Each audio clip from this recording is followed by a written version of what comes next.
आता आपण पाद हस्तासन हे योगासन करणार आहोत। कुठलं योगासन सांगितलं मी?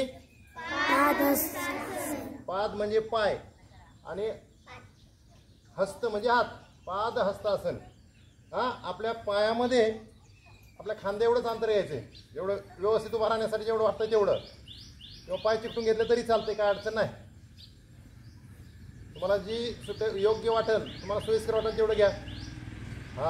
चला हळूहळू हात वर करा। Very good.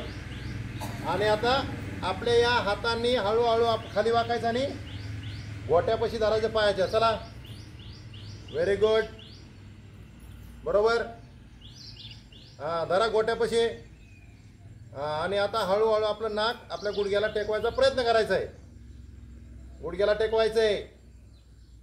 शाबास, टाळा वाजवा सगळे जोरदार।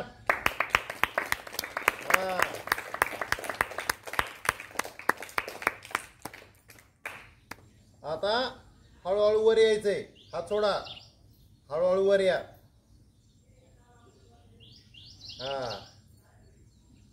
हात वर घ्या, हळूहळू हळूहळू करायची कृती। आता हळूहळू हात खाली घ्यायचे, हात खाली घ्यायचे, फक्त हात खाली घ्यायचे। आता आपण आलो आपल्या मूळ स्थितीत। कळालं?